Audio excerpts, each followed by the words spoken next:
discovered meditation in India 5 years ago. I was in business. I felt the urge to develop a new strategy for my business. I think it was a real urge. I needed it for my business. I needed to add more innovation, all of the very valid reason for the business. But I think there was something else happening as I was doing this, because it was really an urge to do something, but not only to do something, to go to India. So as we were in a processes of acquisition, and IBM is a large company, so it was a very well-defined process, step by step, that took few months. I remember always that at some point we were close to the closing and something happened, and suddenly somebody called me from the corporate legal team to say the deal will not happen. And this deal was to acquire Sanofi, Indian company, software successful Indian company based in Bangalore, and Chandra was the CEO. And I was told that, it was in July. I will always remember, because I took the phone, I talked to the lawyer, and he said, no, it cannot happen anymore. We're going to have to give up, and so on. A very senior leader that I was, general manager, thousands of people manage, multi-billion-dollar business in my global unit, and started to cry like a 12 years old. What was the point?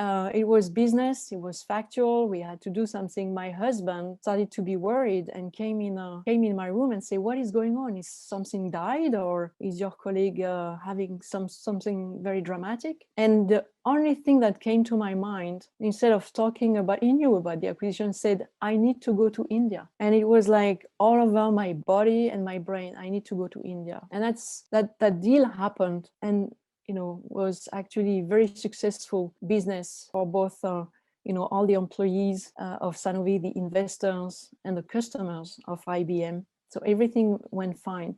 But I will always remember this very, very strong message that was, I need to go to India. And why? I was born and raised in France, Catholic family, never heard about meditation in my life, maybe sometime, but I thought it was a waste of time, and just what are the people doing, sitting, doing nothing. And actually, even before we closed the deal and I went to India, actually Chandra introduced me to Pyramid Valley International and to meditation. And it was the beginning of the journey. It was a different dimension for me. It's another world, but I had decided to pay attention, and I met Patrigi that day. And believe it or not, but overnight I became a vegetarian. And it was the beginning of a journey. And here I wanted to share a few things that I learned since then, that have been key in my journey, because I, of course, was doing a lot of travel, a lot of business, a lot of pressure, a lot of stress, big teams. I had a family and I have a handicapped boy, so I was also a caregiver. What I learned the most is,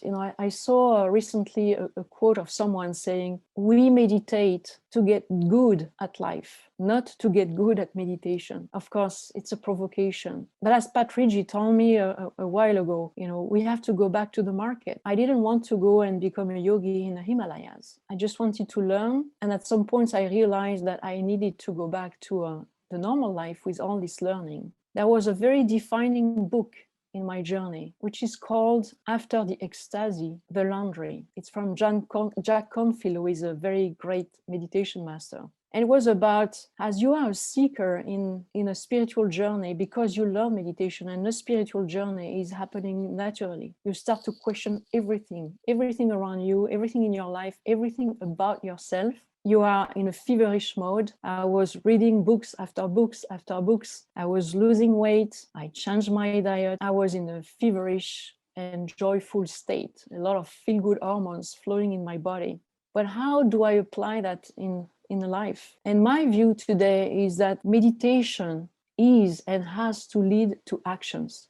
You can meditate for hours, feel good about it, but the name of the game is, how do you transform that into action that will serve others? Actually, that will serve you, make you feel good, make you feel that you find your purpose, but then, help others. So the first learning is about friendship. The first teaching I gave after 3 months, I took my courage with me. I overcome the fear of looking a bit crazy at the office because I was talking about meditation, mindfulness. But we started to teach together, Chandra and myself, in IBM. And I talked about science of friendship. And the view of friendship had completely be transformed. It was friendship with myself first. I had never been thinking about friendship with myself. I was very competitive. I was always looking for perfection, but I never thought about myself as I have to be friend with me. I have to care about, the billions of cells, smart cells that are in my body. Self-care, self-love. For me was like, okay, that's in the books. These people who thinks about self-care have nothing else to do. I am an action woman. No, self-care, love is critical. Managing the stress will come with it, learning passions, changing diet, all of this, and actually investing in meditation on a daily basis. So it comes with effort. And that's what I call action. It's about learning, it's about reading, it's about meditating, and it's about changing something critical, which is I will not ever anymore say I don't have the time. I have to be honest with myself, and for anything I do, I will start to say, I have other priorities. And when you say that, well, it's not about I don't have the time, but I have other priorities. So what are my priorities? And then it turns you to action, starting to clean up your agenda about the useless things and moving your time to more, enriching things, including the learning. So this came with the meditation, loving ourselves and health for ourselves, accepting who we are, stopping to look for perfection. Always, I was learning from Patrici and Chandra. You have to tell yourself, I did my best. I am doing my best. And when you feel that you are doing your best, that's okay. I remember a discussion with Patrici where I was saying, I feel guilty because I don't do enough as service. And he told me, you always look at what you don't do. Start looking at what you do. All the meditators feel guilty that they are not doing enough at some point. So gratitude vis-a-vis what I was doing. And then when you have this strength inside you, turning to others, it's changed my relationship in a family. We have a spouse, or we live with someone, or we have a family, or we have very close friends, and we always have a little hope that we will transform them without saying anything. I realize, and so it took also a change toward action, that for instance, you are a spouse and you might thinking that your spouse will guess what you want. You don't talk, but you think, oh, okay, I work so hard during the week. I do so many things. I'm sure my husband will have organized something great this weekend, but you don't say anything about it. And the weekend happened, and the spouse, my husband, had not organized anything. And, I was getting frustrated weekend after weekend after weekend, years after years. And then one day, you explode. And then your spouse is saying, but you didn't say anything. So you learn to speak, to express yourself, and to stop, projecting stories about the people around you. So you establish a new dialogue, a very factual dialogue where you respect each other. You also stop looking at all the negative things that the others are doing. You start to focus on, what positive they are doing. And it translates in very simple family life change. Instead of being always frustrated that your spouse is not, making the dishes, and get frustrated and all of this very negative, useless energy. You start looking at what he or she is doing, what he was doing, my husband. Yes, he's taking care of a lot of my son. He's taking care of some chores in a house. So you change the look at people, and you change the relationship, and that's really critical. And you are present with people, so you are giving your full attention, which is the best gift ever. You are really, really there, aware of yourself, aware of the people around, and you start to project gratitude, to my team, celebrating every single small milestone, every single win, every single news. Somebody learn a new skill, you express the gratitude because it's going to bring something to the team. But you make it as an action. Even if you need 10 post-it around your computer, you just start by doing this. Then it becomes in autopilot through meditation and the practice of mindfulness. Forgiveness was the number 2. Forgiveness as an action. Decide to forgive. Make the list. I made the list because I learned about forgiveness through reading. The list of all the small things and big things that I wanted to forgive about myself and forgive to others. And you will be surprised to think that some of the stuff that you have done or somebody has done, you believe you have moved on, but you have actually not moved on. It's still somewhere. And when you have a reaction vis-a-vis someone who might have said something a long time ago, who might be now a completely different person. You still have this, deep reaction that might be negative, that might be about fear, by the way. So you discover that because now you are aware of your emotion, of your thoughts, and you start forgiving as an action. You really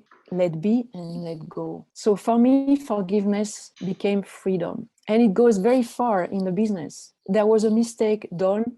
I don't know, a proposal didn't go well. We were late with a client. Somebody didn't show up in a meeting. It doesn't mean that their life is over and that from now on, I will always have a negative thought about these people. So everybody has a second chance. Everybody can learn. Everybody is unique.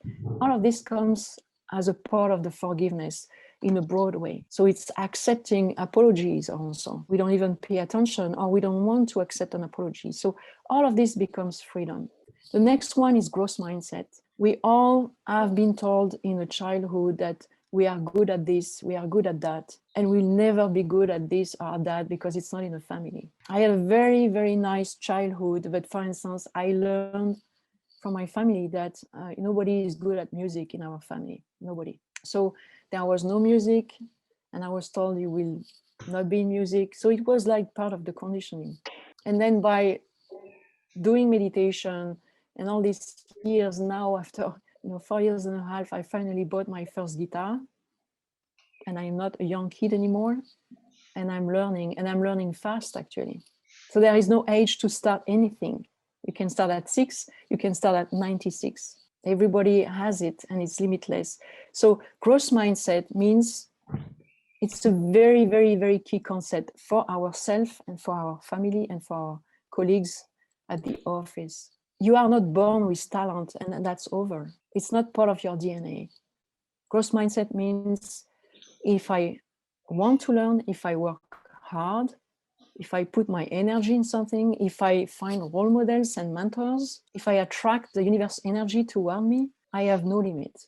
I can learn anything. And again, it's not that I don't have the time, I will put my priority on it. So growth mindset is very key and has a lot of implication when you lead a team and when you are with a team. And you start, thanks to meditation, to also identify when you go back, to the old you with a fixed mindset.